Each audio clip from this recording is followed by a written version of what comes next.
अभी हम next topic पढ़ेंगे ताक्षणिक त्वरण, इंस्टेंटेनियस एक्सेलरेशन। तो इंस्टेंटेनियस एक्सेलरेशन यानी कि ताक्षणिक त्वरण क्या होता है?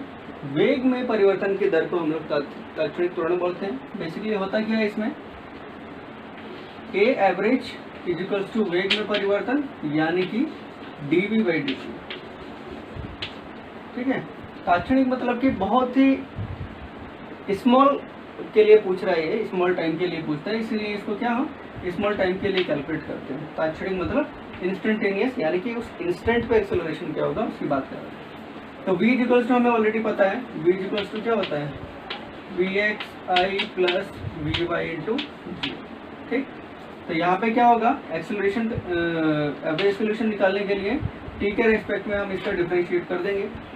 तो t के रेस्पेक्ट में अगर हम इसका डिफरेंशिएशन करेंगे तो ये हो जाएगा, तो dv/dt इक्वल्स टू कितना हो जाएगा, d/dt vx plus d/dt dy। ठीक, तो ये बेसिकली आपका आ जाएगा axi प्लस ayj। ठीक, और अगर हमें एवरेज एक्सेलरेशन का मैग्नीट्यूड पूछें तो एवरेज एक्सेलरेशन का जो मैग्नीट्यूड होगा वो हो जाएगा अंडर रूट के अंदर ax square plus ay square. ये होगा आपका ताक्षणिक त्वरण, इंस्टेंटेनियस एक्सेलरेशन। सॉरी, ये एवरेज नहीं है, इंस्टेंटेनियस, ये इंस्टेंटेनियस। ठीक है, ये आप नोट कर लीजिए। हेलो स्टूडेंट्स, अभी हम जो पढ़ने वाले हैं वो बहुत इंपॉर्टेंट टॉपिक है, वेरी वेरी इंपॉर्टेंट टॉपिक, वेग समय ग्राफ यानी कि वेलोसिटी टाइम ग्राफ। ठीक है, और वेलोसिटी टाइम ग्राफ में बेसिकली क्या होता है, वेलोसिटी होता है, टाइम होता है। जैसे मान लीजिए यहाँ टाइम दिया हुआ है, यहाँ पे क्या हो जाएगा हमारा वेलोसिटी हो जाएगा। ठीक है, ये वेलोसिटी टाइम ग्राफ ऐसे बनाने वाले हैं, इसमें एक्स एक्सिस पे टाइम होगा और वाई एक्सिस पे वेलोसिटी होगा। तो वेलोसिटी टाइम ग्राफ में जो ढाल होता है, जो स्लोप होता है ग्राफ का, वो किसको रिप्रेजेंट करता है, त्वरण को रिप्रेजेंट करता है, एक्सेलरेशन को रिप्रेजेंट करता है। अब ढाल आप सभी लोग जानते हैं, ढाल क्या होता है, dy/dx, m equals to dy/dx। तो यहाँ पे y क्या है, v है, और x क्या है, t है, तो ये हो जाएगा dv/dt। और dv/dt इसी को तो a बोलते हैं, एक्सेलरेशन। तो यही क्या होगा, हमारा ढाल होगा। तो ढाल किसको रिप्रेजेंट कर रहा है यहाँ पे, एक्सेलरेशन को। ये आप नोट करें। में दूसरा पॉइंट नोट करेंगे, पहला पॉइंट तो आपने लोगों ने नोट कर लिया होगा। ठीक है, दूसरा पॉइंट है कि वेलोसिटी टाइम ग्राफ में ग्राफ के नीचे का जो क्षेत्रफल होगा वो विस्थापन को दर्शाएगा या विस्थापन के बराबर होगा। कैसे, देखिए, ये मान लीजिए आपको दिया हुआ है टाइम और यहाँ दिया हुआ है वेलोसिटी। ये मान लीजिए कोई ग्राफ दिया हुआ है इस तरीके से। ठीक, तो ग्राफ के नीचे का जो एरिया होगा, ठीक है, ये एरिया जो होगा, इसका अगर आप क्षेत्रफल निकालिएगा तो क्षेत्रफल किसके बराबर होगा, विस्थापन के बराबर होगा। तो यहाँ पे हम इस तरीके से लिख सकते हैं, integration of y into D, मतलब integration of v into D T is equal to क्या हो जाएगा, विस्थापन हो जाएगा।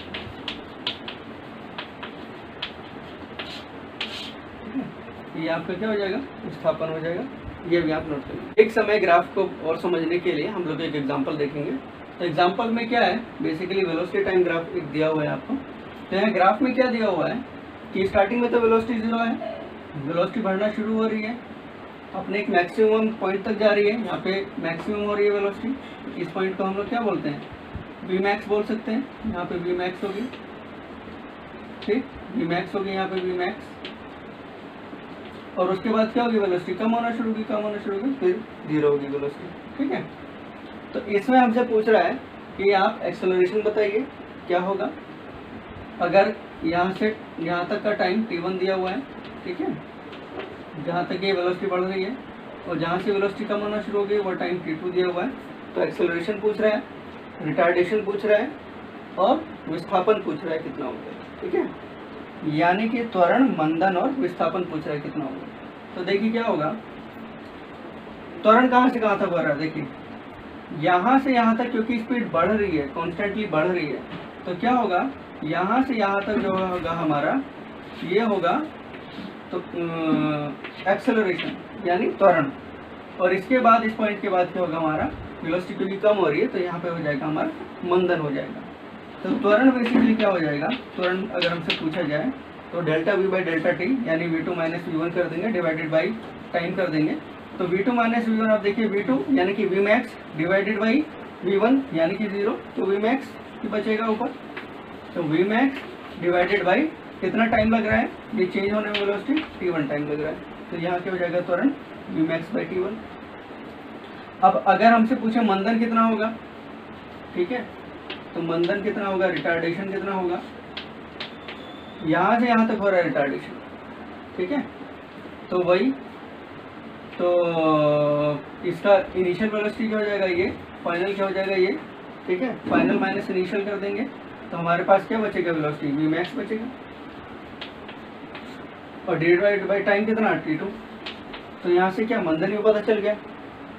और अगर हमसे पूछ ले कि विस्थापन कितना होगा, विस्थापन जैसे कि मैंने बताया था ग्राफ के नीचे के एरिया जो होगा वही हमारा विस्थापन होगा, तो यहाँ पे जो ग्राफ के नीचे का एरिया है तो विस्थापन is equals to area of triangle, ये मान लीजिए O, ये मान लीजिए A, ये मान लीजिए B, ट्राइंगल OAB का क्षेत्रफल। अब त्रिभुज का क्षेत्रफल आपको पता ही है 1/2 बेस इंटू हाइट, तो 1/2 बेस, बेस कितना हो जाएगा ये पूरा बेस, और हाइट क्या हो जाएगा ये हाइट, ठीक, तो बेस अगर आप देखिएगा तो ये बेस कितना हो जा रहा है हमारा t1 plus t2 into height, ये हाइट यानी कि v मैक्स, तो ये हमारा क्या आ जाएगा विस्थापन आ जाएगा, ठीक है, ये आप नोट कर। ये एक और एग्जांपल से समझते हैं, जैसे मान लीजिए एक और ग्राफ दिया हुआ है, यहाँ पे ग्राफ क्या दिया हुआ है वेलोसिटी और टाइम ग्राफ, वेलोसिटी पहले ऐसे बढ़ रही है, फिर वेलोसिटी यहाँ पे क्या है कांस्टेंट है, फिर वेलोसिटी कम होना शुरू हो गई है, ठीक है, फिर यहाँ वेलोसिटी का डायरेक्शन चेंज भी हो गया है क्योंकि नीचे आ गया है, फिर वेलोसिटी फिर से पॉजिटिव डायरेक्शन में बढ़ना शुरू हो गई है, तो ये हमें वेलोसिटी टाइम ग्राफ दिया हुआ है। अभी अगर हमसे पूछे इसमें कि विस्थापन और दूरी ज्ञात कीजिए तो क्या होगा, ठीक है, विस्थापन बेसिकली क्या होगा, विस्थापन के लिए हमें पता है ये इसके नीचे का एरिया यही विस्थापन कहलाएगा, ग्राफ के नीचे का एरिया इसमें क्या हो जाएगा ये विस्थापन हो जाएगा, लेकिन ये जो विस्थापन है ये पॉजिटिव है और ये विस्थापन क्या है निगेटिव है, तो यहाँ पे सिंपली क्या हो जाएगा S1 माइनस S2 कर देंगे, तो यहाँ पे विस्थापन पता चल जाएगा। लेकिन अगर दूरी पूछी जाए हमसे तो दूरी क्या हो जाएगा S1 प्लस S2, क्योंकि दूरी में तो सब ऐड हो जाता है, ठीक है, तो ये आप नोट कर लीजिए। तो वेलोसिटी टाइम ग्राफ को बेटर जानने के लिए मैंने एक और एग्जांपल यहाँ पे लिया हुआ है, तो यहाँ पे आप देखिए टाइम और इधर वेलोसिटी वाई एक्सिस में, तो पहले क्या हो रहा है ग्राफ 10 सेकंड तक यानी कि स्पीड इसकी बढ़ रही है कॉन्स्टेंटली, यहाँ पे एक्सेलरेशन है, यहाँ से 10 से 20 सेकंड तक क्या है आपका एक्सेलरेशन है नहीं है, क्यों, क्योंकि वेलोसिटी क्या है कांस्टेंट है 0, फिर यहाँ पे एक्सेलरेशन हो रहा है, फिर यहाँ पे क्या हो रहा है आपका वेलोसिटी मैक्सिमम जा रही है और उसके बाद क्या हो रहा है रिटार्डेशन हो रहा है, नीचे की तरफ बढ़ रहा है ग्राफ यहाँ, फिर यहाँ 60 से 70 सेकंड में अगर आप देखिएगा तो फिर से वेलोसिटी कांस्टेंट है एंड देन फिर स्पीड बढ़ती है इसकी और फिर यहाँ पे जाके वेलोसिटी क्या हो जाती है 0 हो जाती है, ठीक। तो देखते हैं इसको कैसे सॉल्व करना है। तो पहला इसमें जो सवाल पूछा गया है इसमें बहुत सारे पार्ट क्वेश्चन के दिए गए हैं। पहले पार्ट में पूछा है कि t=0 से t=10 सेकंड तक एक्सेलरेशन कितना होगा, तो t=0 से t=10 सेकंड तक एक्सेलरेशन कितना होगा, a क्या वॉट, एक्सेलरेशन हमें पता है a=dv/dt, ठीक है, जो भी आपका वेलोसिटी में चेंज हुआ है और उसको चेंज कितना टाइम लगा है उसको डिवाइड कर देंगे, तो यहाँ पे देखिए कितना हो जाएगा एक्सेलरेशन v2 माइनस v1, तो यहाँ पे क्या v1 कितना है 0 और v2 कितना है 10, तो 10 माइनस 0 यानी कि 10 हो जाएगा, डिवाइडेड बाई टाइम कितना लगा है उसको यहाँ से यहाँ तक जाने में, टाइम देखिए 10 सेकेंड, तो 10 सेकेंड से डिवाइड कर देंगे, तो यहाँ पे आपका जो एक्सेलरेशन हो जाएगा वो हो जाएगा 1 मीटर पर सेकेंड स्क्वायर, ठीक है। अब इसका दूसरा पार्ट क्या पूछा गया है, दूसरा पार्ट ये पूछा गया है कि t=10 सेकेंड से t=20 सेकेंड तक इसका एक्सेलरेशन कितना होगा। अब देखिए t=10 से t=20 तक, यहाँ से यहाँ तक, अब यहाँ से यहाँ तक वेलोसिटी क्या है, कांस्टेंट है। अब कांस्टेंट वेलोसिटी से चल रहा है तो एक्सेलरेशन कितना हो जाएगा, 0 हो जाएगा। ए इक्वल्स टू कितना हो जाएगा, 0। जितना v2 है उतना v1 है, v2 माइनस v1 0 हो जाएगा। तो डिवाइडेड बाई टाइम, भले ही 10 सेकंड दिया हुआ है लेकिन 0 डिवाइडेड बाई 10 तो 0 ही हो जाएगा। तो एक्सेलरेशन कितना हो जाएगा, 0। ये आप नोट कर लीजिए। तीसरा पार्ट क्या है, तीसरा पार्ट ये है t इक्वल्स टू 20 सेकेंड से t इक्वल्स टू 40 सेकेंड तक इसका एक्सेलरेशन कितना होगा। तो t इक्वल टू 20 से t इक्वल टू 40 सेकेंड, यानी कि यहाँ से और यहाँ तक इसका एक्सेलरेशन कितना होगा ये। तो वही फिर से कर देंगे, e equals to v2 minus v1 divided by time. तो यहाँ पे कितना है इसका स्पीड वेलोसिटी 20 माइनस यहाँ पे कितनी है 10 और डिवाइडेड बाई कितना टाइम लग रहा है 20 से 40 यानी कि 20। तो ये आपका एक्सेलरेशन कितना हो जाएगा 20 माइनस 10 बोले तो 10 डिवाइडेड बाई 20। तो ये हो जाएगा आपका 1/2 यानी कि 0.5 मीटर पर सेकेंड स्क्वायर। ठीक है, ये आप नोट करें। t इक्वल्स टू 40 से t इक्वल्स टू 50 सेकेंड तक इसका एक्सेलरेशन या रिटार्डेशन जो भी हो रहा है वो कितना होगा। तो t इक्वल्स टू 40 सेकेंड से t इक्वल्स टू 50 सेकेंड तक इसका एक्सेलरेशन कितना होगा। बेसिकली ग्राफ में थोड़ा सा मिस्टेक हो गया बनाने में, 50 यहाँ पे, ठीक है, तो ये 50 है। तो फिर से वही करेंगे v2 माइनस v1। तो यहाँ पे क्या है आपका v2 0 हो जाएगा, v1 क्या है vmax है, तो वही 0 माइनस vmax यानी कि vmax डिवाइडेड बाई टाइम जितना भी लग रहा है 40 से 50 यानी कि 10 सेकंड लग रहा है। और वेलोसिटी vmax कितना है 20, तो एक्सेलरेशन a इक्वल टू कितना हो जाएगा 20 डिवाइडेड बाई टाइम 10, तो a इक्वल हो जाएगा 2 मीटर पर सेकेंड स्क्वायर। ठीक है, ये आप नोट कर लीजिए। लेकिन एक चीज़ का ध्यान रखना है यहाँ पे क्या हो रहा है आपका ग्राफ नीचे की तरफ जा रहा है ना। तो ये वेलोसिटी क्या है निगेटिव है, निगेटिव डायरेक्शन में जा रहा है। तो जो आपका एक्सेलरेशन होगा बेसिकली वो क्या होगा -2 मीटर पर सेकेंड स्क्वायर। ठीक है, तो -2 मीटर पर सेकेंड स्क्वायर होगा, इसको हम लोग रिटार्डेशन या मंदन भी बोलेंगे। ठीक है, तो ये आप नोट कर लीजिए कितना होगा। तो t इक्वल्स टू 50 से t इक्वल्स टू 60 तक जाने में इसका त्वरण कितना होगा। ठीक, देखो t इक्वल्स टू 50 पे तो वेलोसिटी 0 है और t इक्वल्स टू 60 पे इसका वेलोसिटी कितना है माइनस का है, कितना है माइनस का 10।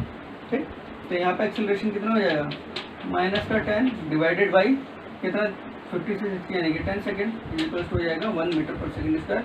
लेकिन ये नेगेटिव आएगा, इसी को रिटार्डेशन भी बोलेंगे।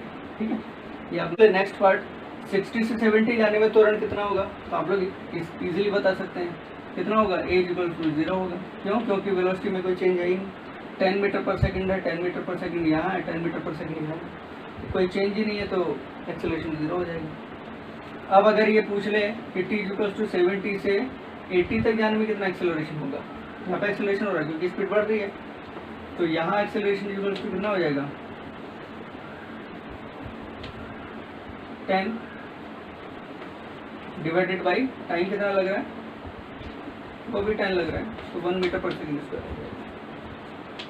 ठीक है, 70 से 80 जाने में टाइम कितना लग रहा है 10 सेकेंड लग रहा है, और हमारा वेलोसिटी में चेंज कितना हो रहा है 10 का चेंज आ रहा है, तो यहाँ पे क्या हो जाएगा 1 मीटर पर सेकेंड स्क्वायर एक्सेलरेशन हो जाएगा। यही आपका आंसर होगा। एक्सेलरेशन पूछा, वेलोसिटी टाइम ग्राफ देखें, हो सकता है वेलोसिटी टाइम ग्राफ देने के बाद आपसे विस्थापन या दूरी पूछ लें। तो विस्थापन या दूरी के लिए आपको पता है सिंपली क्या कर देना है, ग्राफ के नीचे का जो पार्ट होगा उसका क्षेत्रफल कैलकुलेट कर लेना है और आपका एक्सेलरेशन डिस्प्लेसमेंट और डिस्टेंस आ जाएगा। तो कैसे, जैसे मान लीजिए 0 से 20 सेकंड तक का ये पूछ रहा है कि एक्सेलरेशन कितना, ये डिस्प्लेसमेंट कितना होगा। सिंपली आपको क्या करना है, इसका इस पार्ट का डिस्प्लेसमेंट निकाल लेना है, यानी कि इस पार्ट का एरिया निकाल लेना है। तो इस पार्ट का एरिया बेसिकली कितना होगा, इस ट्राइंगल का एरिया प्लस इस स्क्वायर का एरिया। तो ट्राइंगल का एरिया कितना हो जाएगा 1/2 बेस इंटू हाइट, बेस यानी कि 10 इंटू हाइट, हाइट यानी कि 10। ठीक है, तो इस ट्राइंगल का एरिया कितना आ गया, ये 5 बार कट जाएगा 50 आ जाएगा। ठीक, तो इस ट्राइंगल का एरिया कितना आ गया 50, फिर 50 मीटर स्क्वायर। अब इसका स्क्वायर का एरिया कितना हो जाएगा, वही 10 इंटू 10 यानी कि 100 मीटर स्क्वायर।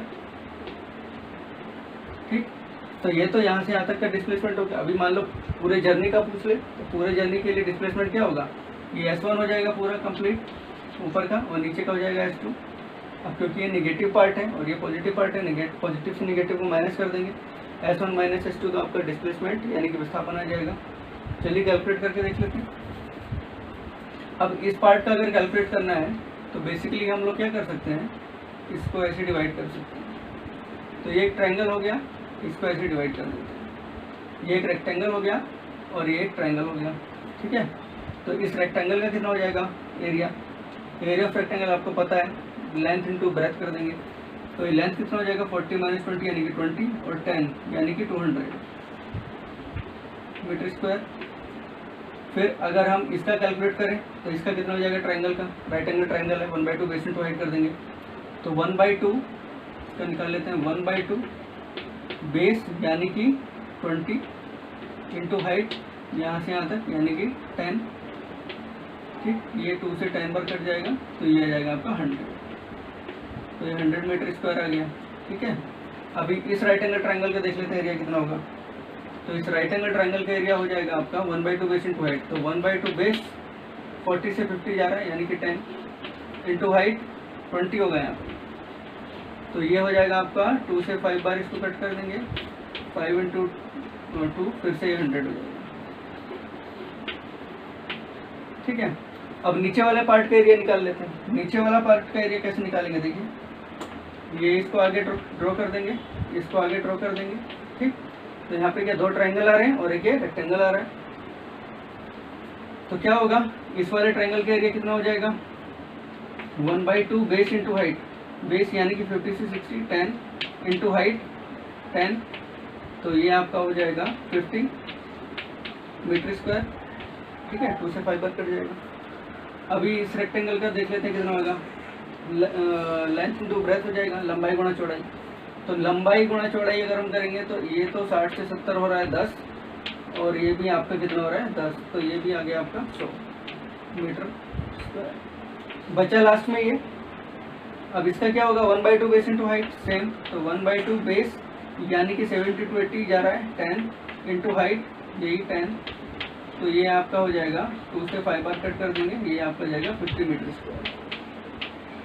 ठीक, अब अगर हमसे डिस्प्लेसमेंट पूछ ले थ्रू आउट दिस जर्नी तो कितना होगा, ऊपर का एरिया से नीचे का एरिया माइनस कर देंगे क्योंकि नेगेटिव है। तो ऊपर का टोटल एरिया कितना हो रहा है उसको मैं A1 मान लेता हूँ, 50 plus 100 plus 100 plus 200 plus 100। Calculate कर लेते हैं, 100 200 400 500 550 मीटर स्क्वायर। ठीक है, नीचे का एरिया देख लेते हैं कितना हो जाएगा A2। नीचे का ये तीनों को ऐड कर देंगे, 50 और 50 100 और 100 ये 200 हो गया। ठीक, अब अगर डिस्प्लेसमेंट पूछे तो A1 माइनस A2 कर देंगे, यानी कि 550 माइनस 200, तो ये हो जाएगा 0, ये हो जाएगा 5 और ये 5 माइनस 2 350 मीटर स्क्वायर। ठीक, और अगर डिस्टेंस पूछे, डिस्टेंस तो डिस्टेंस में तो हम दोनों को जोड़ देंगे, सिंपली ऐड कर देंगे। तो सिंपली ऐड कर देंगे तो हो जाएगा आपका 50 ये और 750 हो जाएगा। ठीक है, ये आप नोट कर लीजिए। तो आई होप आपको वेग समय ग्राफ समझ में आया होगा, और वेग समय ग्राफ के कुछ हमने उदाहरण देखे थे, ये आपको समझ में आए होंगे। ठीक है, तो आज की क्लास यहाँ पे समाप्त करते हैं। Thank you very much.